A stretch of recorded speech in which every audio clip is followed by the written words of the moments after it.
Now, you might be on your wild card for Game Week 11, or maybe you just want to know what the best team in FPL looks like currently. Well, I've got you covered with this video. I've got not one, not two, but 3 different wildcard teams to take you through.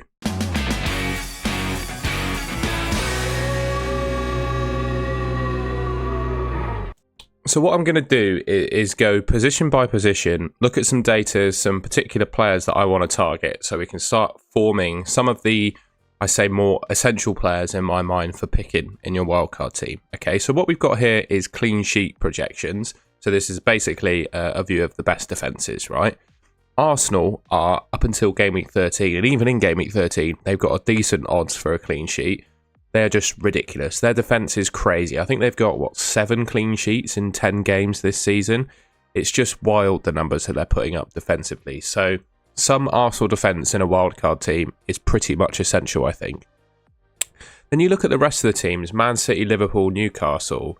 I can't say I'm massively enthused by these teams at the moment defensively. Liverpool could be interesting from Game Week 12 onwards, particularly looking at Van Dijk with the DEFCON numbers he's getting. But then you compare him to someone like Gabriel, Timber, still probably not quite as good. Newcastle, they're good at St James's Park, but away from home, their record is not great. And, they lost to West Ham in Game Week 10.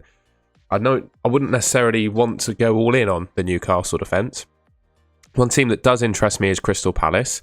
Over the next 5 fixtures, they're pretty steady, good fixtures, and they've got some good performing defenders in the game at the moment. The likes of Munoz, Richards, Gahey, all looking pretty good. I think they're definitely pickable. Chelsea, I do like the next couple of fixtures, but then they get a bit tough, and I just worry. Cucurella is expensive. He's around the same price as some of the Arsenal defenders, so I don't think you can pick him because there's alternatives at the price. And then you get down to the likes of Chalobah and Tosin, and I don't know about you, but I'm just not 100% sure they're going to play every game. So I probably wouldn't go there. Don't really trust the Brighton defence. Everton defence is not bad, but a hodgepodge of fixtures. Fulham, Man United, Bournemouth, some of those are pickable as well. So it's just a view of clean sheet projections. And I think my couple of outstanding teams that I'm looking at are probably Arsenal and Crystal Palace. And then we've got projected goals as well. And this just basically shows the strength of Arsenal at the moment. So they're the top team for defensive, projections in terms of clean sheet odds. And they're also the top teams in terms of goal projections as well. You can pause this and check it out for yourself to see how the other teams are getting on. But what I wanted to do is just draw your attention to how strong Arsenal are in the projections at the moment. And it basically suggests to me that whatever you're doing, if you're on your wild card, you're not, whatever, you want to know what the best team in FPL looks like, it has 3 Arsenal players in it. I can pretty much guarantee you that. And the question is, what is the best Arsenal triple up? Because there's one man that's in quite a lot of teams at the moment, and there is a question as to whether David Raya is in the best Arsenal triple up, if that makes sense. For me, I think, to be balanced, it's probably 2 defenders and a midfielder. But it's a case of whether you go for David Raya, who, let's be honest, he doesn't really make enough saves to get saves bonus points. So his points are going to be solely reliant basically on clean sheets, which is 6-ish points a game I think he'll get when he keeps clean sheets. But he doesn't really get anything else. So then you're paying 5.8 million for him. Then you're sort of asking the question, well, is he the best goalkeeper to go for? So we've got a list here of projected points over the next 5 weeks from Solio Analytics. There'll be a link in the description to Solio. The top goalkeeper is David Raya. His average is 4 points per week. Then you got Petrovic of Bournemouth at 4.5 million, who I actually don't mind as an alternative. Pickford, Pope, Donnarumma. I don't mind Pickford, I suppose. I just don't think Everton are keeping enough clean sheets for me.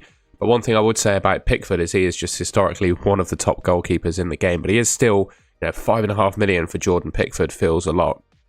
We spoke about some other good defences. A couple of names to pick out from those would be Dean Henderson and Rob Sanchez. I think Rob Sanchez dropping down to 4.8 million could be quite interesting at that price point. Although he is a frustrating player to own because he himself is not really the best performer in that Chelsea defence. And one player that's missing is Roos, the goalkeeper for Sunderland as well. For me, though, I'll be honest, I just think, yes, it's a question of do you want to pick who is probably the best goalkeeper? Do you think that's more important? Or do you think trying to optimise, the best Arsenal triple up is more important? For me, the gulf between David Raya and the rest of the goalkeepers in the game at the moment is so big, I think he's the one to go for. All right then, so moving on to, well, we looked at defences, didn't we, in terms of clean sheet odds, but I think there's another factor, particularly with defenders, that's worth looking into, right? And that's defensive contribution points. And they're worth, in some cases, they're worth 2 points per game, right? So this data is actually from game week 9, so it's missing the game week 10 contributions. But I think given, you know, it's 1 out of 10 game weeks, it's not changed the numbers too much. So I'm using this data. It's courtesy of FPL Tom Hadley, who I will leave a link to in the description below. And there are 3 names that I'm picking out from this list, right? Senesi, he's the leader in terms of DEFCON. He's a good option. Anderson of Fulham, I think, is across multiple seasons consistent for DEFCON. It's not just this season. I think he's a good option. And also Chris Richards of Crystal Palace, right? So they are reasonably priced and you're picking good players for DEFCON. There's also a name as well. I haven't picked him because I'm sticking loyal with Joe Rodon. I'll give that away. But there are multiple pickable sort of minimum price defenders in the game. And Mukiele is one of the best. I'd say some people might think he is the best given his DEFCON rates, and that's perfectly fine. You pick him instead of Joe Rodon if you want, but he's on the list as well. He's averaging 11.6 defensive contribution, like points per game, if that makes sense. So CBIT, clearances, blocks, interceptions, and tackles are the constituent parts to getting the DEFCON points. You need 10 for a defender, and he's averaging 11.6. And yeah, all of the 3 defenders I would really highlight from this list, I'd probably include Mukiele as the 4th, are Chris Richards, Senesi, and Anderson. So that should give you an idea of the defenders that I like the look of. And then, well, we'll move on to some midfielders, right? And I think some of the best midfielders in the game at the moment sort of speak for themselves, right? But I'm going to call these, even though they're not, I'm going to call these 6.5 million midfielders because all of these players started the game at 6.5 million. Some of them have obviously gone up in price, but I think this is a category of player that is worth having 1, maybe 2 options from, right? Because there's no shortage. A couple to start off, and these 2 would be more, you'd focused on attacking returns, I would say. You've got Enzo Fernandez and Ismail Assar, right? Ismail Assar had a fantastic start to the season. He's petered off a little bit. But he's still got 4 attacking returns from 8 games. Enzo Fernandez, he's also dropped off a little bit in recent games, but he's underperforming now his expected goals data, put up 4 XG and only scored 3 goals. And he's on penalties with no Cole Palmer in the team. And I think he's going to be on set pieces too. And he's got Wolves at home and Burnley in his next couple of fixtures. So I do really like Enzo Fernandez with all that in mind. The only question, I guess, is the position that he's going to be playing for Chelsea. With Liam Delap back, that will probably push João Pedro back to the number 10, which will then probably mean Enzo Fernandez plays alongside Caicedo. And you've got Caicedo, whose points, he's 6 million now, Caicedo, he's 0.7 million less than Enzo Fernandez. And arguably, if the 2 are playing the same position, with the numbers that Caicedo's put up, he is a better option. But then you look at Caicedo's underlying numbers, and they are so low in terms of like the quality of chances that he's had. He's probably not going to sustain the level of attacking returns that he's got so far. So, yeah, these are 2 options at this price point. Another 2, Declan Rice, I think, is going to be one of the most popular transfers in ahead of Game Week 11. People seeing the fact he's got 6 attacking returns and he's not too bad for DEFCON, you can understand it. But there's another player at this price point who I think is my personal favourite, and that's Iliman Ndiaye, right? He's got 5 attacking returns from 10 games so far.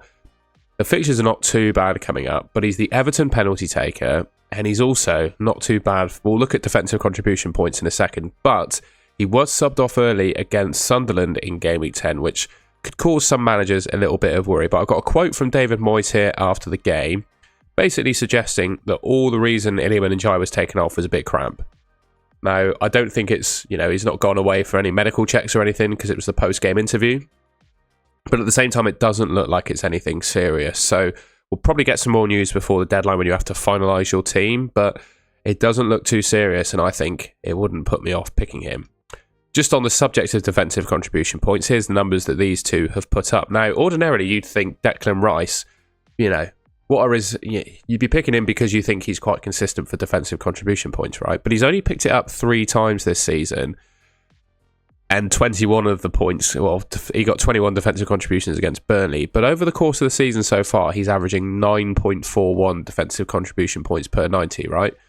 Whereas Iliman Ndiaye is averaging 10.5. So I would actually suggest that Elevenify is better from an attacking point of view than Declan Rice, with the positions he takes up, how good he is as a player, and the fact he takes penalties, and he gets more defensive contributions. So that kind of sways it for me. I think of those 4 players we've spoken about, you probably need to have 1, maybe 2, and Elevenify, in my mind, if he's fit for 11, is the best.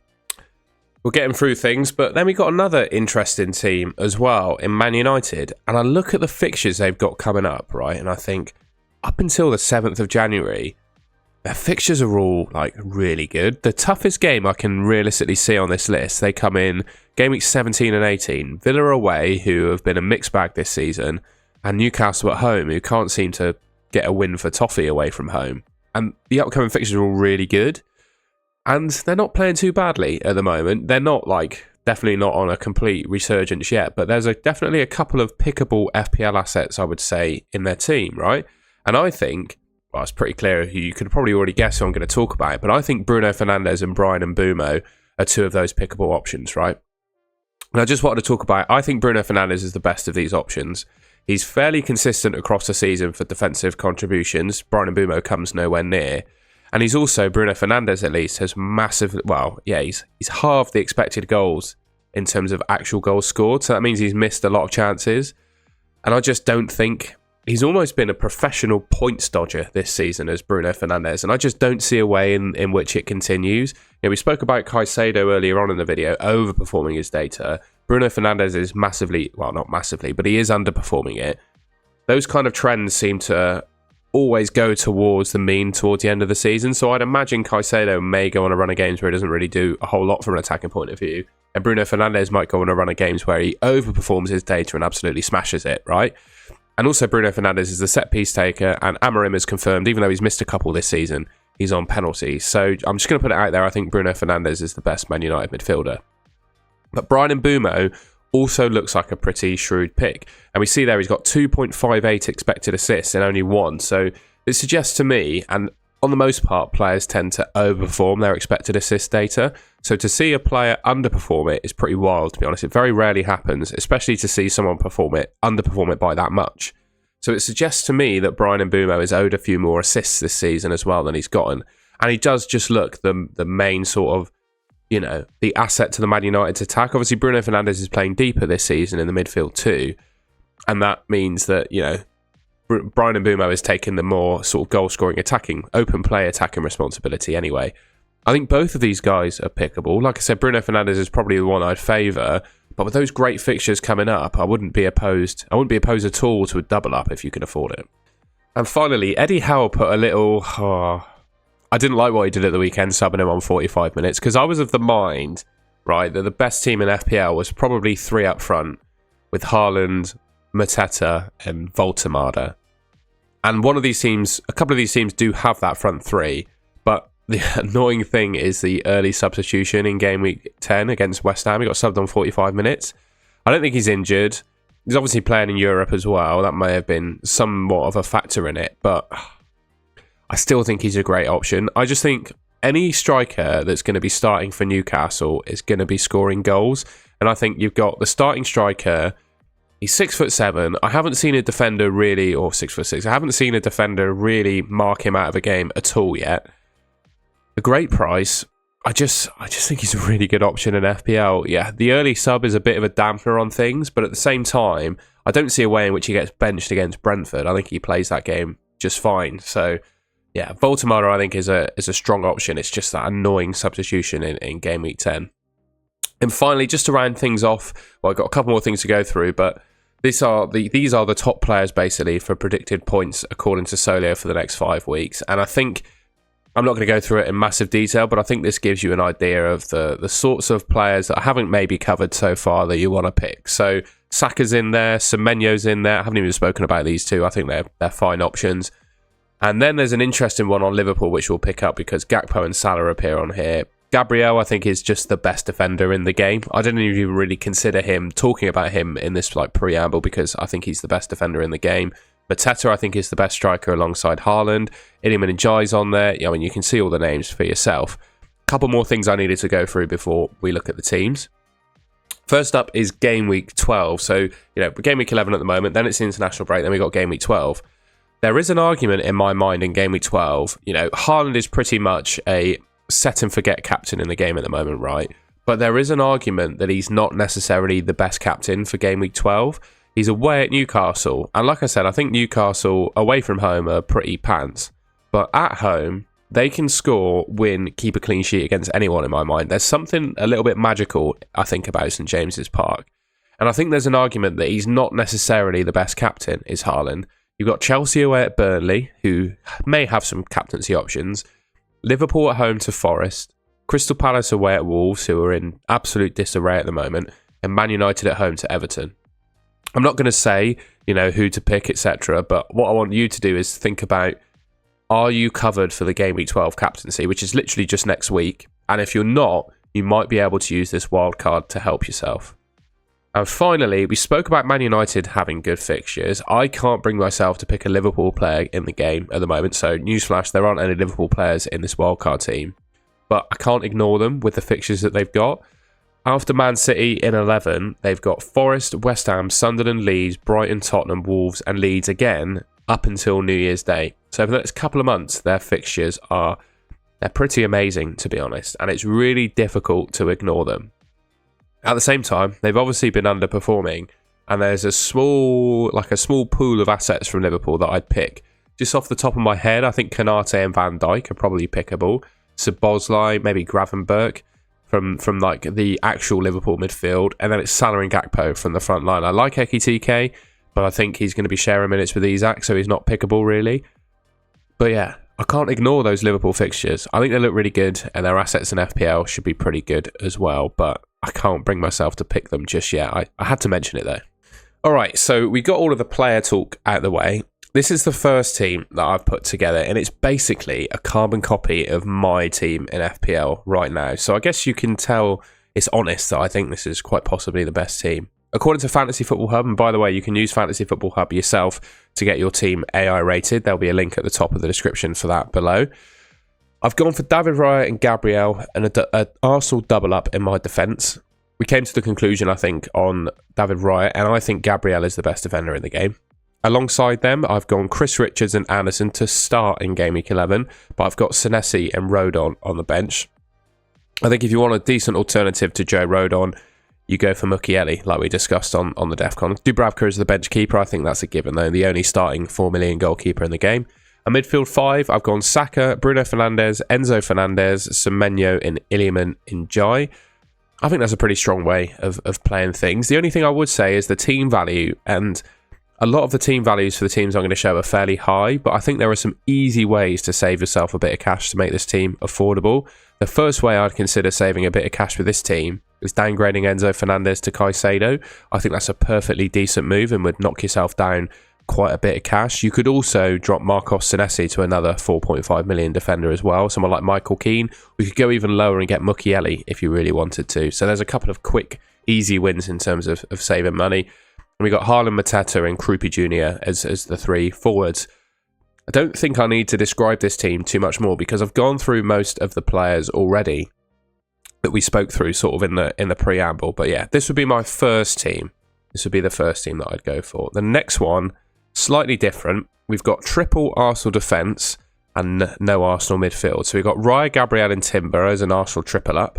Like I said, I think there is a question as to what the best Arsenal triple up looks like at the moment. And if you really back the defence, you could do this. He's alongside, well, it's a very similar team to what we just looked at, really. Chris Richards is in here alongside Anderson and Rodon. Bruno Fernandes, Semenyo, Njai and Mbeumo are in the midfield. If you're short of cash, you can pick one of the 6.5 million midfielders if you want. Ismail Assar. Well, you can't pick Declan Rice. You could pick Enzo Fernandez, or you could pick Caicedo as well if you can't afford Mbeumo. Like I've gone through all of these midfielders already. Haaland, Mateta and Voltemada up front. It means you can't have an Arsenal midfielder as the 5th midfielder, but I think Voltemada is a perfectly decent replacement, and then you can have an Arsenal triple up in defence, if that makes sense. Bench being Dubravka, Anderson, Rodon. You can have Mukiele if you fancy him. And I got for King of Fulham because he looks really bright for Fulham. You got a starting 4.5 million midfielder who looks pretty good. I think he's a very decent bench option. And then finally is a similar team to this, but it's just a few chops and changes around and saves you a little bit of cash. So we've got David Raya, Gabriel, Munoz and Senesi in the back line, Bruno Fernandes, Semenyo and Jai and Rice in the midfield, Haaland, Mateta, Voltemada up front, and the same bench. So just a little bit of chop and change there. If you don't want to triple up on the Arsenal defence, you want Declan Rice in there, and I put Munoz in from the Palace defence. But again, if you need to save yourself a bit of cash, go for either Mark Gahey or Chris Richards. But this team should be affordable for pretty much anyone. So yeah, I stumbled through those teams pretty quickly because you can pause it and check them out as you want. And I think the bulk of this video was me talking, like justifying all of the picks early on, if that makes sense. So yeah, hopefully you found that useful, and let me know which of those 3 teams is your favourite.